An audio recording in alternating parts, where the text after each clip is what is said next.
Well, training camp has come to an end. The roster is set, and the Flyers are ready to open their first season under John Tortorella with lots of work ahead. With our latest Broadcasters Roundtable, Tim Saunders with Steve Coates, Jim Jackson, and Jason Myrtetus. Boys, John Tortorella promised a tough camp. The start was an attention grabber. I can't remember a first day that they hit the ice and didn't have a single puck on the ice.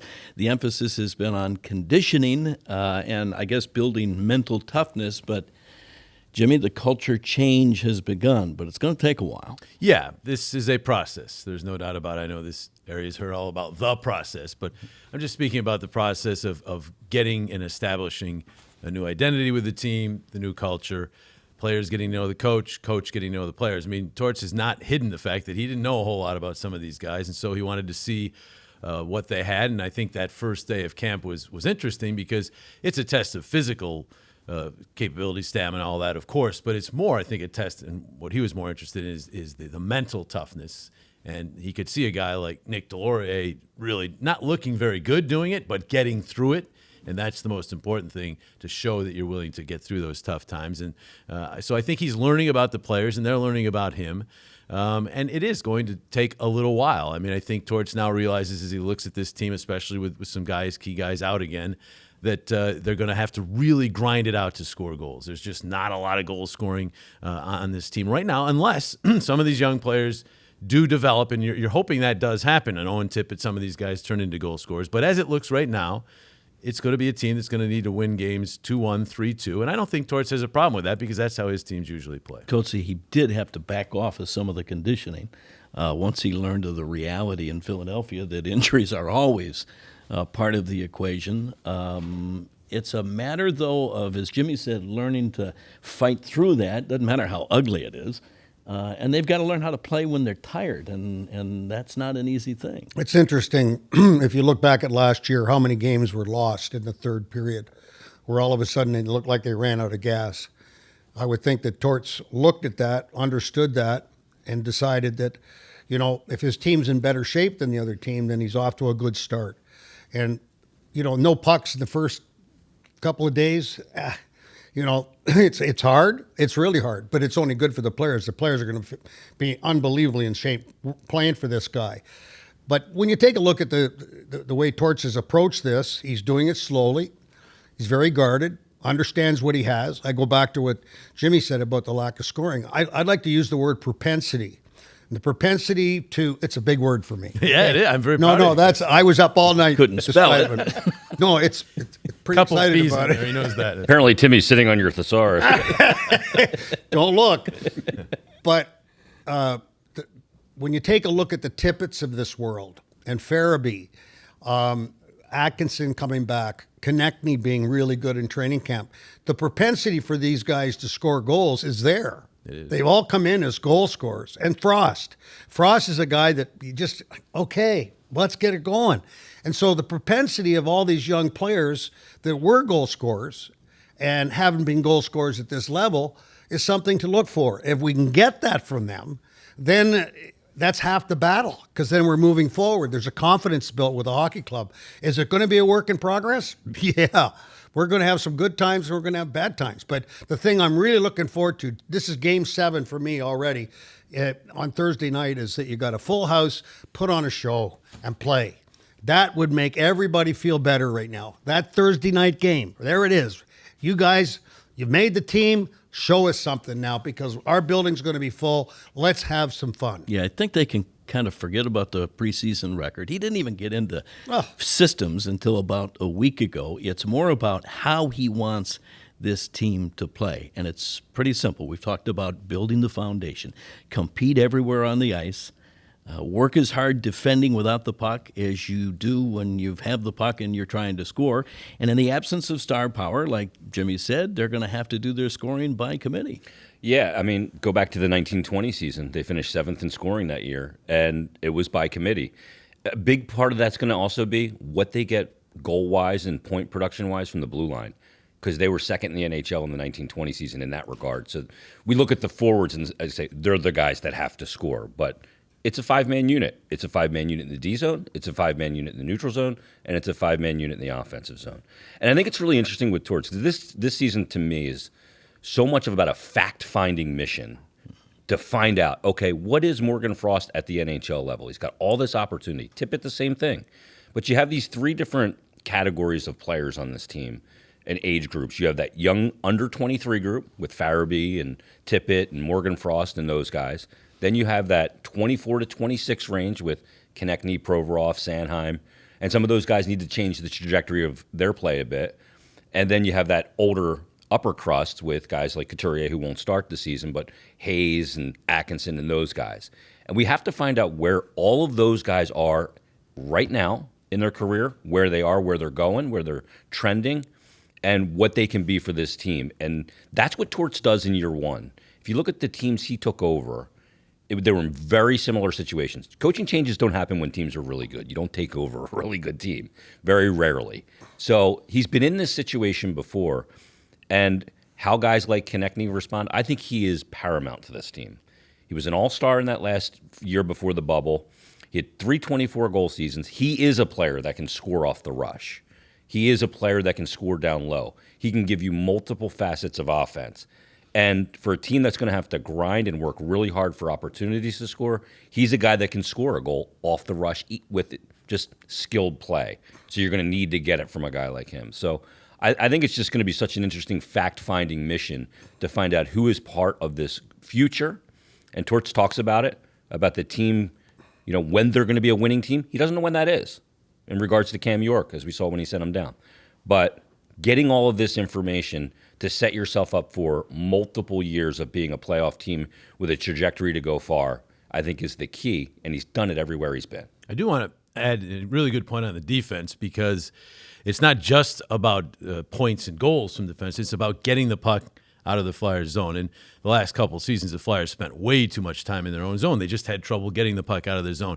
And watching the practices since he's gone to systems and so forth over the last week, you can see what his whole system is about. It's about attacking the puck, getting it from. He doesn't want anyone losing board battles, I'll tell you that much. It's going to be very interesting to watch how this team does along the corners and along the boards and in front of the net in terms of those battles. I suspect they'll be much improved.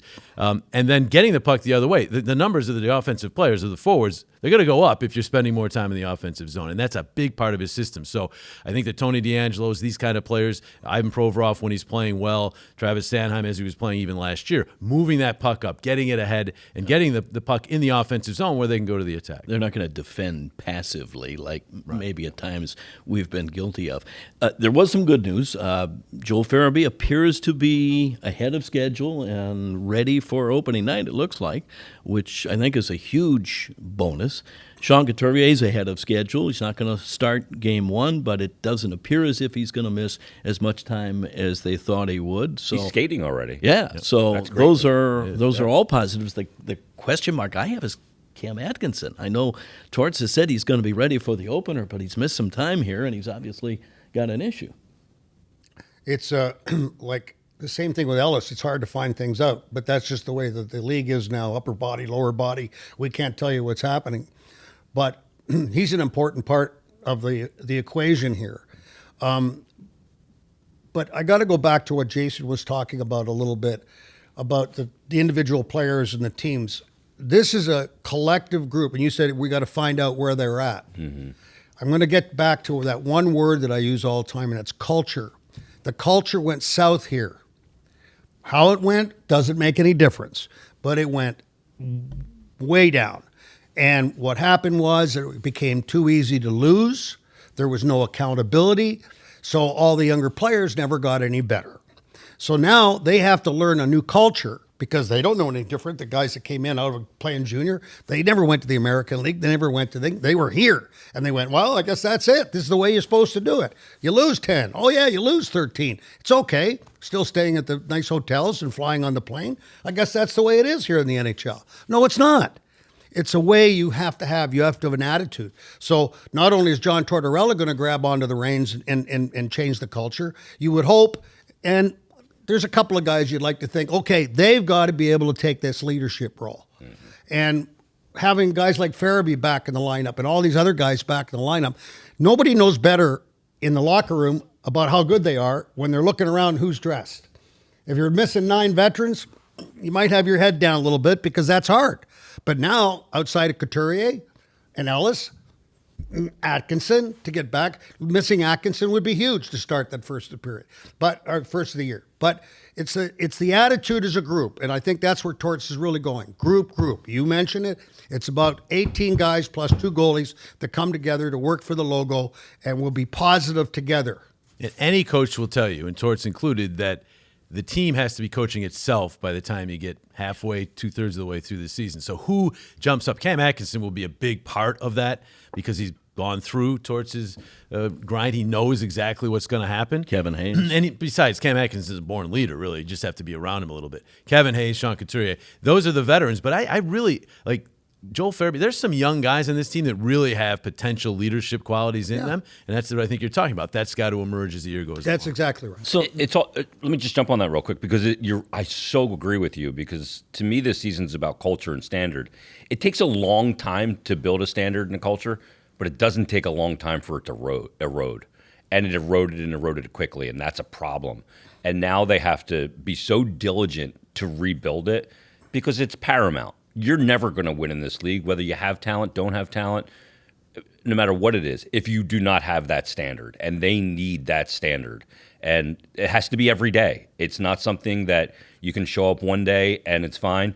And you're right. There was too much accepting of failure, of not winning games. And it didn't seem to bother guys. Something that really stuck out to me, I heard Keith Yandel on a podcast, a very popular one, and he said he had the time of his life last year. They had fun all the time. And some people heard that and go, oh, that's great. The boys had fun in the room. Well, they were going through 10-game and 11-game. I don't know how they did. It wasn't fun for the rest of us. And 13-game losing streaks. It should have been miserable inside that room because you're here to do one thing. This is professional sports. You're here to win. And if you don't win, it should not be fun. And that stuck out to me, and that was disturbing. Jace, that's part of that foundation. Is you can have a close-knit group of guys, and clearly they did. Yep. But it's an entirely different thing to hold each other accountable, and that's what's got to change. You know what? And I think it will be. And also, it'll be quicker. No one was. I'm sure when Jans was talking about that, he wasn't talking about when they were in the middle of the 13-game winless streak or the 10-game winless streak. He was probably a general comment, and the people were good and all that, and that's fine. But I understand your point. It should not have been a fun season. But with Torts, it's not going to necessarily be 3 bad games in a row, or even 2, or even just 1. It might be a bad couple of shifts. He will hold you accountable. If you are Kevin Hayes and you don't follow the system for a shift or maybe even 2, he might give you 2. I wouldn't be surprised to see Kevin Hayes sitting for the next period for a long period of time. That's the way he coaches. He uses ice time. That's what you have now as a coach. Yelling and screaming. It's the hammer. He may do some of that, but that doesn't get you much anymore. It's more about ice time. That's what, and he's used it, and he will use it. And it really is upon the veterans, especially, to buy in to this system. From what I've talked to we get to talk to the players again, yay! and in talking to them after practice, I sense everybody is ready to buy in, and that's not a surprise. After these couple of seasons, they should be ready to buy in. But I mean, seriously, I can get a wink once in a while from some of the players saying, "Yeah, he's really off the wall." I don't get any of that. I mean, they really are in. Kevin Hayes included. They are in. They are ready. And, hey, they were all, 40 players were here on September 1st. That's never happened before. So these guys are ready. They understand. They should be ready, but they are. So I think there were a couple of key developments in training camp that I want to specifically talk about. The most important one to me was, I don't know if you even say emergence, but Noah Cates and their apparent commitment to develop him as a two-way center. This is not a short-term thing, according to Torts. As they start the season this week, they want him playing the middle. I was asking 2 days into camp, doing the math with Coots out, they're a little light up the middle. He is a guy, Coatesy, that has the smarts and the dedication to play a two-way game to be able to make that transition. I always tell how a player played by listening how many times you say his name. And all you do is hear his name. Yeah. The puck follows him. He follows the puck. He knows where he's going. He has an outstanding hockey mind. And really understands how to play the game. And he does it the right way. Perry, the guy who played for St. I mean, for Tampa Bay last year, Corey Perry. He reminds for a me. lot of teams. Huh? Played for a lot of teams. Oh, I know, Montreal, San Jose. I mean, but watching him away from the play back in the day when I was between the benches was absolutely scary good because he played the game properly. He was in control. He was the guy running the show out there. And watching Noah Cates, it's the same thing. He's got a grasp of what's supposed to happen. So guys like that can move into the center because he's obviously played center sometime along the way. There's no two ways about it. Junior and World Juniors. But college. you know, and you get to this level and you get with better players, then you have an opportunity to be a little bit more at ease being in that position. And I think Torts must have picked right up on that and saw this is what we got to do. So I think it's going to be great. I love the kid. I think it's outstanding. I was actually a little disappointed Jackson Cates didn't make the team because I thought those two guys on the same line were scary good. Yeah, Jackson especially seems to just his game goes up 2 levels when he plays with Noah. Well, anybody who does play with Noah is going to be like that. And I agree with you. And I don't know if you felt this way. You guys doing the preseason games, Jones and I found ourselves talking so much about him. It's like we gotta lay off this guy a little bit. It's like we're talking about him almost after every It was shift. hard to do that. It was. He was that impressive, and not to the point where he's going to score 50 goals or anything. But he is going to be a guy who, as you say, really helps the players around him. And he's got sneaky skill, so he could produce more than we all think. And so keep that in mind. I mean, he's shown some things in practice with Morgan Frost where he reads off of him pretty well. So those two might be interesting. But right now, of course, as a center, it's going to be interesting. But so yeah, I'm looking forward to see. I mean, we saw it last year. He was good, but now everything ramps up. Last year was sort of almost like late in the season. They were out of it for him. I thought he was very impressive, but now he's got to do it from the start of the season. And as you say, Timmy, in the pivot, which it's a challenge. I mean, there's a lot more responsibility for a center than a winger.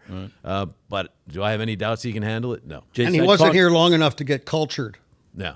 I talked to him about it this week, and he's nervous about making that change to the middle. He's played the position before, but he's not a huge guy, and he's going to be up against some big, physical, strong defensemen, so I think that concerns him a little bit. I asked him where that understanding of, because he's rarely on the wrong side of the puck, right? That's what makes him a smart player, and I asked him where that came from, and he said it came from growing up and playing with a big brother, older cousins, and playing with older guys throughout his career. Dad was a coach. Yep. You can see players. I think it's like a flashing neon sign on players when Dad was a coach that held them to a high standard of detail in their game, because you see it in all zones with him. His play in the neutral zone. The neutral zone is kind of the unheralded zone, but I think it's so important. I think he's so good in the neutral zone. Yeah. Being on the right side, pressuring in the right spots, not giving up the middle, angling guys. I think he's excellent in that zone, which tells me he can play center. Now, he might be a little nervous in the D zone playing below the dots at times, but I think he's going to find comfort really quick in it because I think he's a really smart player. And the reason why you keep hearing his name is because in the D zone, he's putting a stick on the puck. Always. He has Mark Stone capabilities in terms of knocking pucks down. A Selke-type winger was what we saw kind of in the preseason. Which is why, again, we're talking, and I kind of These are lofty names, right? I know, but that's how well he has played so far. And you add all the things that you just talked about, those positives, is that to play the center position, it's very hard to move from wing to center because you got that much more you've got to do in your own zone. And it's the middle of the ice. You have to get back below the circles and help the defense become the third defenseman.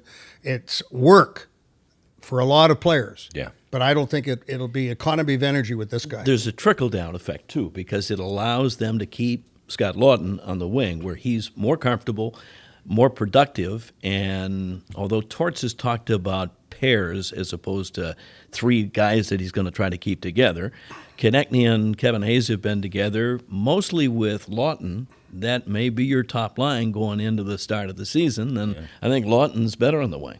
I agree. I think Lawton prefers the wing. Noah Cates probably does too, but this team needs a center right now. And you got to look at the construction of the team and where the pieces fit to make the team the best, and guys will understand that. As far as the pairs go, we've seen that for years. It was Giroux and Voracek, and then it was either Konechny or somebody else on that wing. Fitting 3 guys perfectly together is a difficult task finding two that can play off each other, then you find that third that kind of comes and goes, and if it gets hot, it stays for a while. If it doesn't, you look at another guy. But yeah, I mean, with Cates playing that center position, it really opens up the right side because they have a logjam there. There's a lot of guys on the right side, which is why we saw Tippett a little bit playing left wing, just to move him over to see what kind of versatility you have there. Even Frost a little bit. I thought Tippett actually played the position pretty well. I think he has the right kind of skill set to be able to play on his off wing.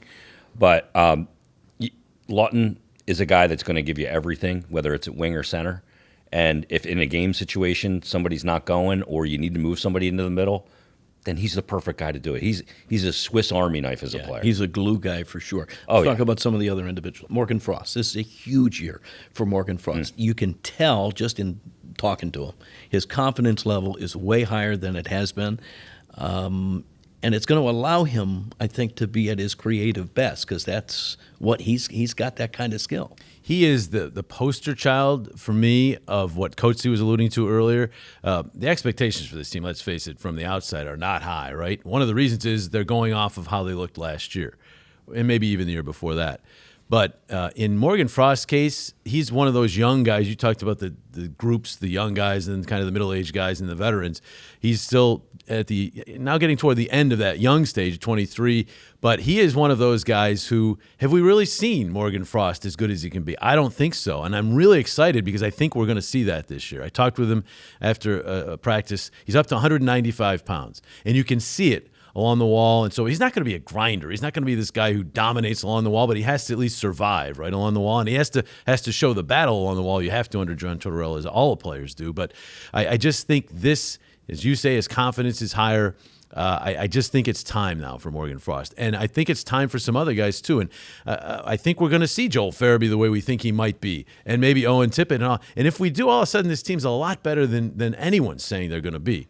So I don't want to get hopes too high. I mean, they have a long way to go, and we don't have that proven offensive talent but to score goals outside of maybe Cam. But there are a lot of guys who I don't think we've seen their best in terms of that young group. Yeah. And then the middle-aged group that you said, there's guys we want to see get back to TK being maybe a 30-goal scorer, Provorov being the Provorov we've seen a couple of his seasons, and Sanheim basically just continuing what he did last year. But there's a lot more of an upside to all these players that I'm hoping we see this year. And if we do, this team's going to be better than people think. Coach, that's why I love Torts, because Torts, his raving review on Morgan Frost is, he's had a good camp, deserves to be here, but he's not giving them anything. Nothing. They're going to have to earn it and learn how to be a two-way player. No, you got some nice accolades, but guess what? We haven't played a game yet.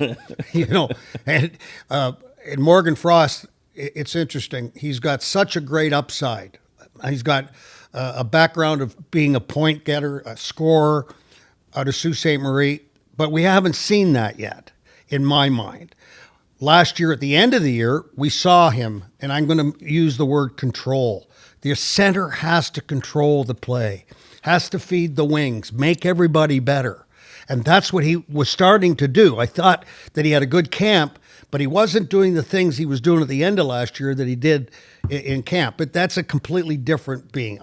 I hope that with the guys he's going to play with coming up on Thursday, that he will take charge. He's got an opportunity. It's right there now for him, okay? There's no other people that are going to be involved. This is Morgan Frost's time to be able to come to the forefront and play why he was the number one draft pick. That's the real big thing. I have seen some of what you were talking about in practices this year, scrimmage. He just seems like he has more confidence. He's trying different things, and he's not getting himself in trouble in doing that. I don't know how much we can judge Coatesy by those preseason games. No, I can't. No, man. The legs were gone. He's going to play with better guys. Yeah, and the lineups were all. But played 5 or 6 games too. Yeah, I just think I think he's ready. Call it a gut feeling, but I think he's ready. As long as he's willing and buys in to being a two-way player and being responsible and having that compete level all over the ice, not just when he's in the offensive zone.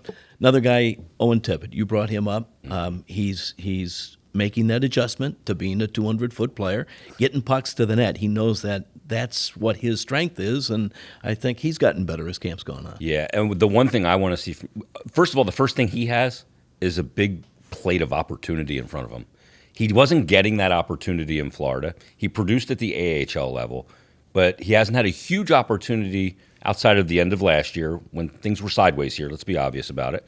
And then this year, he's got a lot of opportunity in front of him. Now, what he does with the opportunity is up to him. And you're right. If he does and executes the non-negotiables of John Tortorella, being in the right spot, his play away from the puck, his D-zone play, he'll get all the leash in the world offensively. And what you want to see out of him is I want to see a guy that shoots the puck and asks questions later. Enough of the, no, here you shoot, no, you shoot. He's a guy. He's a trigger. And he gets the puck, get the puck, don't dust it off, get it off your stick, and put shots on goal, create opportunity. Whether the puck goes in off the shot is almost inconsequential, as long as it creates chaos. And that's how they're going to have to score. To me, he's a guy that's got so much opportunity in front of him, and this is an enormous season for a guy who was the 14th pick in the 2017 draft. He is at the crossroads right now of going, I am a legit NHL player, a point getter, or I'm going to be a checking player. And I love the way he skates. I was blown away by the way he moves on the ice. So he's got every physical skill there. He's got to be fully bought into this system. And if he does, he'll get the leash offensively. Because Torts doesn't try and control the whole thing anymore. He used to control the whole 200 by 85, every inch. Yep. Then he realized, I got to just get what I'm going to get from these guys in my non-negotiables, D-zone, puck, play away from the puck. And if they do that, you can be as creative as you want offensively. I think he has to finish, though. I mean, agreed. He got tons of chances last year. Like 6 breakaways. Yeah, hit tons of posts. And with any goal scorer, Coatesy, you were a goal scorer at certain levels of hockey. When you're in a slump, minor league, goal right? is that? I mean, you dump the puck in a breakaway, we know. But I mean, outside, you were a goal scorer in at levels of hockey. When you get into a slump, but you're getting the chances. What I don't want to see from him, and I started to see a little bit, again, preseason games, I don't really want to put too much into this, was he's starting to pass up shots. He's got to shoot. He is a shooter. And his entire career at every level except the NHL, he's been a scorer. He's been able to score. I think he's going to score at this level, but he can't start passing up shots. He's got to shoot.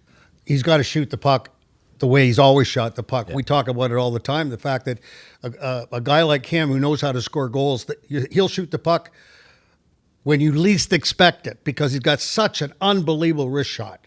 And it goes so quickly off the blade of the stick.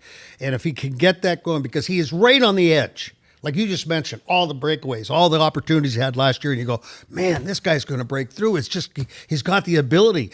Instantaneously makes our power play better. To go back and say, put him in the right spot and let him shoot. Bomb it. Because that's what he can do. He's going to shoot and shoot and shoot. And that's all he's got. Somebody's got to pull him aside and say, hey, don't be thinking about it. You're a shooter.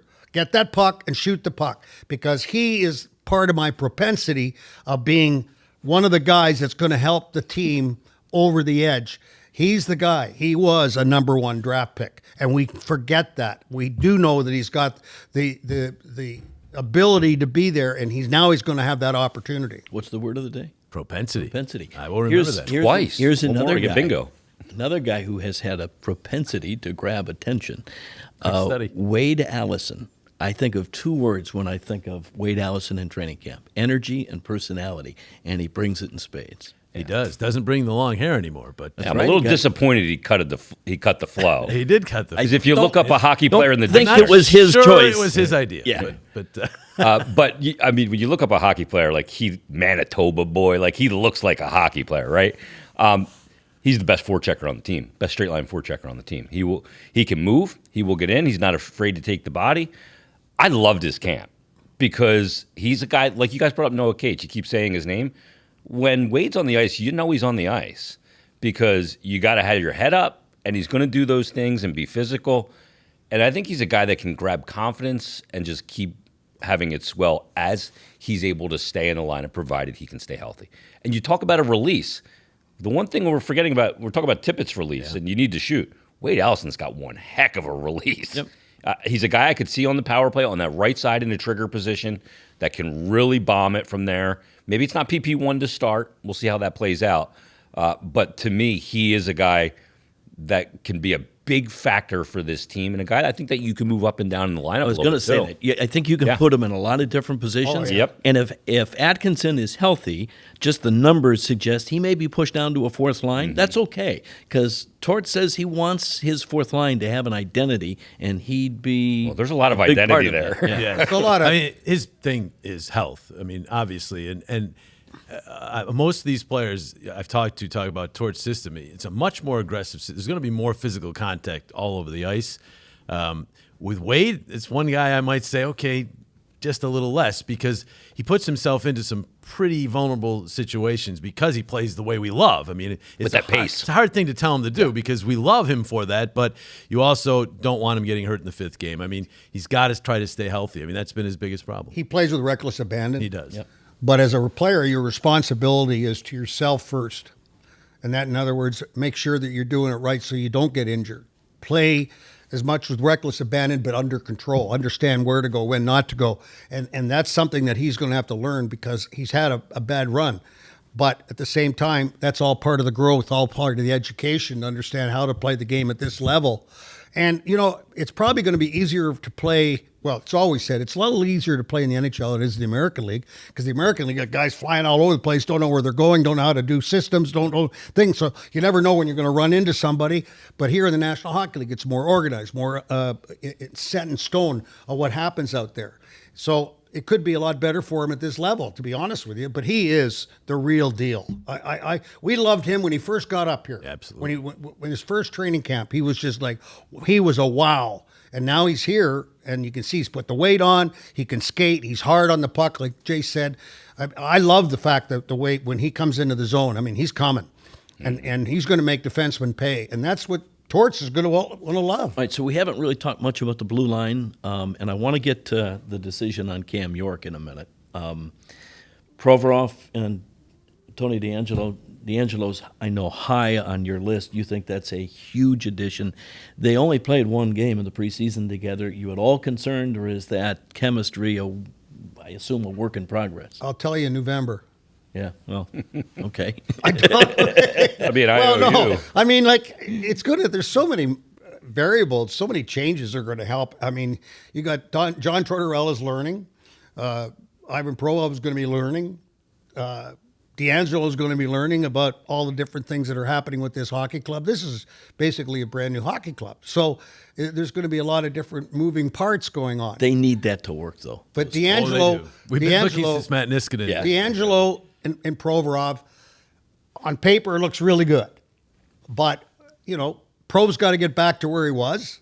D'Angelo's got to be a little bit better in his own zone, which I think he's got better and better and better. So you just got to look right now. That's the way it is. And they've got really three solid defense pairs right now, I think. Yep. And he's going to help on the power play. Huge. And they've got to get production. The power play is going to be huge. They've got to get production from the power Well, play. that power play's got to improve from last year, correct? Yeah. I mean, I don't know that it could be worse. It was the worst in franchise history last year, or second worst, I think. Yeah. Second worst, what was the other one?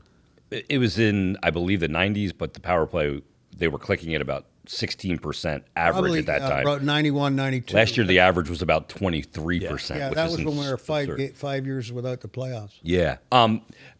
I think it's the biggest question mark going into the season. Provorov and D'Angelo. On the ice and off the ice. These two couldn't be more different off the ice.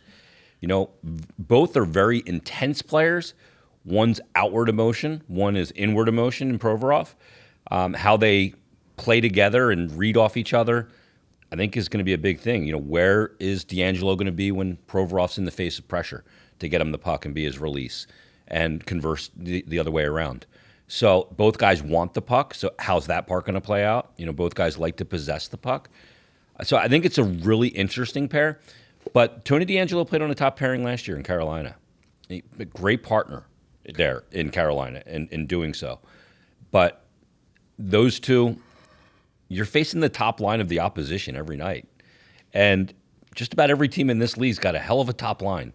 Whether you're taking on Boston and you got the perfection line, or you're taking on Washington and you're dealing with Ovechkin, or you're dealing with Pittsburgh and Crosby. I mean, just go through the schedule. The Devils, and with guys like, you know, the Jack Hughes. You're going to be dealing with the best of the best. And you're not going to shut them down every night, but you got to keep them under control. You know, everybody thinks of Provy as this big introvert. I don't know if it's a D'Angelo factor or if it's just because we've been around him a little bit more in the last couple of weeks. I think Provy looks much more at ease right now. Happy, smiling, and boy, that's a good thing. Yeah, I don't know if he's an introvert. He's serious. Yep. Very Intense. serious. He's very intense. Yeah.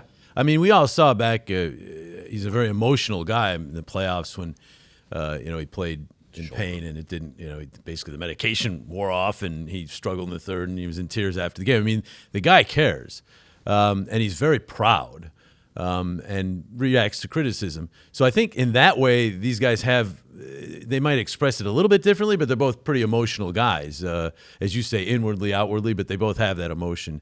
It's definitely outward with Tony. We're going to see flare-ups with his temper. He's got to keep that under control. But as far as his play, the power play is the key. I mean, Tony could not even play 5-on-5. What he could do for the power play, I think, will help this team because we just didn't have the guy to run the power play last year. Once G left, especially, but anyone from the backside, I just think he's the guy. And you're right. Last year, he played with Jacob Slavin, who's one of the best all-around defensemen in the league. Yes, yeah, no doubt about it. But Ivan Provorov can be a really good all-around defenseman too. And Tony was plus 30-something playing against all those great lines. Mm-hmm. So yeah, he takes risks. He'll turn the puck over sometimes, trying to make that offensive play. But to say that he's just a terrible defensive player, as I've read from some reports, is just wrong. I mean, you can't play for Rod Brindamore, one of the top coaches in the league, for one of the best teams in the league last year, on the top pair from about the quarter of the mark to the rest of the end of the season, and be that bad defensively. I know Slavin's good, but he can't carry a guy who's just terrible. If one thing surprised me in training camp, in terms of reaction about a move, was the anger with the Cam York decision. This wasn't a punishment by sending him to Lehigh. In the long run, they view him as I think, a top 4 defenseman in this league for years to come, and this is going to do him a world of good. There's a time and a place. It was a time, and the place is Lehigh Valley. I mean, if you look back at training camp, he had 26 minutes of time the one night. Did he do anything to make you feel better about playing in the National Hockey League? Everybody has an ability or certain ability to make the National Hockey League at a certain time. And I don't think his time's ready. I think he needs to learn how to play small. That's the key. Gostisbehere never learned how to play small. You've got to be able. Torrey Krug is the prototypical player that knows how to play small. And that's all part of the education, going back in the American Hockey League and riding the bus and understanding what you need to do to look forward to the better. And I've always felt that everybody should have to go to the American League sooner or later. Goaltenders always have to go. Very rarely do you jump in to the National Hockey League without being in the American Hockey League. It's part of the education. That's why it's called a development league. Development league. So I wasn't surprised at all about. And I wasn't really surprised about the reaction by people too. I go, what are you talking about? Yeah, the anger, I think, comes from the fact that Torts has gone on record, and I think he's very genuine in saying this, that it's about the young guys. And Cam York is very definitely one of the young guys, but he's very much a young guy. He's 21. We kind of forget that. Yeah. He is very young, especially as a defenseman. I mean, it's a tough position. People talk about Makar. Well, he played college hockey. Mm-hmm. There's a you're not gonna, and then there's generational players that can just step in too. He just didn't earn a spot. I mean, it was that simple. I'm a big Cam York guy, and I wasn't surprised because you're right. He played a lot of minutes, but he just didn't earn a spot. Cam is the one thing about Cam is he's from California. He's not one of these old school intense guys. It shows his intensity all the time. That part, I think the coaches, everyone with the Flyers have to realize. I don't think they're ever going to turn him into this ferocious guy, this guy who's a gung ho guy. That's just not his personality. What he is, and I watched him, and we all watched him in the World Juniors as captain of a team. He controlled the tempo of that tournament when he was on the ice. So when what's breaking loose, he's a great guy to have because he kind of calms things down. But there's a happy medium between being calm, cool, poised, and being lackadaisical. And he's got to find that balance where that calmness is a strength and not a detriment. All right, this has kind of turned into a marathon roundtable. We got a haven't lot really, to say. The season hasn't started yet. We haven't talked about the goaltenders. It's not ideal that Carter Hart did not get any preseason games. They've got two young kids as the potential backup. It doesn't appear as if Felix Sandstrom's going to be ready. Maybe it's Urson. I think Urson had a great camp. I'm really happy. Number one, I have every confidence that Carter Hart's going to be the same goaltender, in fact, better than he was last year, and I thought he was good last year for a team that didn't play particularly well in front of him. This team, I think, is going to play way better in front of him. I'm glad they didn't go out and get a veteran to keep here all year as a number two. If you're a cup contender, maybe you have to do that, but in this case, you got a couple of kids, you got to find out what you have in them. Don't block them. Let's be consistent with what we're doing organizationally. It's a fact-finding mission. Felix Sandstrom was drafted in 2015. It's time to find out what Felix Sandstrom is. We've found out what he is at the American Hockey League. Let's find out what he is at the NHL. So opportunity for him. And you're right. Sam Urson this preseason, I could not be more impressed with so many elements of him and the way he played. He saw a lot of shootouts, too. You know, the forced shootouts, which I know Coatesy loves, which we'll have a paywall version of this where he can rant on that. I'm hearing they might adopt that for the regular season. Yeah, that'd be great. Said no one ever in Philadelphia. Kidding. But his calm demeanor in the net, I talked to him and had a real long sit-down with Sam, and one of his big influences is Carey Price. And the calmness that he shows in net, and that really heart rate under control. You saw a real calm goalie, reading plays as they came, not overplaying. This is the guy's first opportunity to put on an NHL jersey. It's preseason, but it's still a big deal for a goalie because there's only one net. There's like 6 guys fighting for one net. It's not like a forward where you can be on a depth chart and make a team. And I was just so impressed with him throughout camp. I've been impressed with Felix as well. We'll see if he's healthy. As far as Carter goes, yeah, it's not ideal because you can't simulate game action for a goalie in practice. And let's face it, hockey practices were never designed for a goalie. They never have been, even scrimmages. Certainly Torts isn't, because he's not focused on goalies at all. Nope, that's Dilly's job, and Dilly's good at it, so that's a good thing. But you're right. I don't worry about Carter because he has a lot.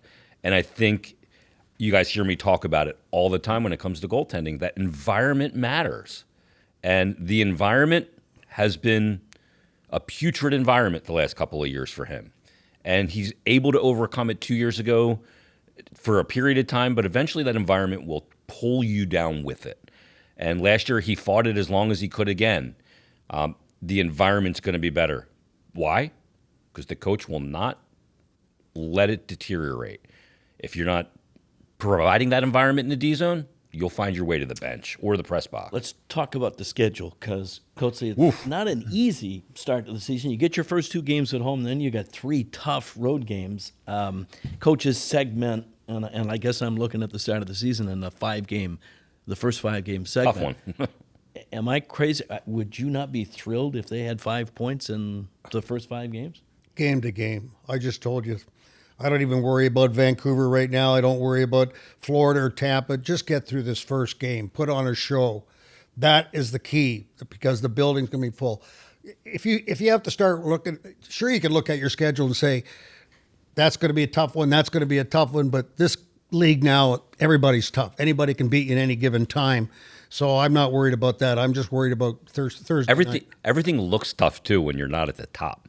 That's right. I mean, you look at okay, so Jersey and then Vancouver, who played really well under Bruce Boudreau last year, but were too far out of it. And then you go the 2 Florida teams in back-to-back nights, and then you go to Nashville, who's, I think, a really good team. Then you finish up, I think, with the Rangers in Carolina? It's San Jose in there. Or San Jose in Carolina? I mean, not easy. Then, okay, go to November. The Leafs. I mean, you're going to see, there's good teams all over. Parity has certainly struck the NHL. And there's a lot of good hockey teams out there. Well, what you have the teams that have been really good for quite a while now in the East, Yeah, especially, and now the teams that did not make the playoffs last year, especially you look at the Atlantic Division. Ottawa added so many players. Detroit, I think they could be a lot better than people get. Buffalo's getting better.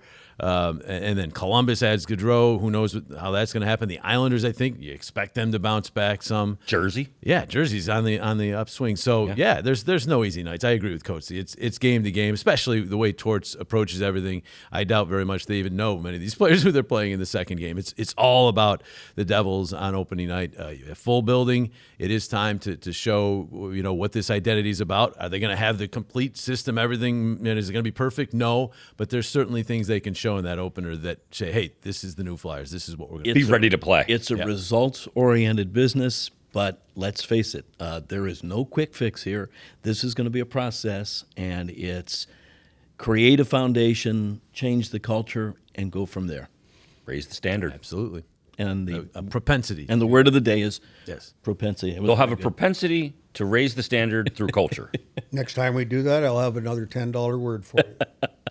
If the promise is to be an interesting, if not eventful, season under John Tortorella, it's about to begin as the Flyers get things started with Game 1 on Thursday. With our latest Broadcasters Roundtable, with Steve Coates, Jim Jackson, Jason Myrtetus, I'm Tim Saunders. Enjoy the games.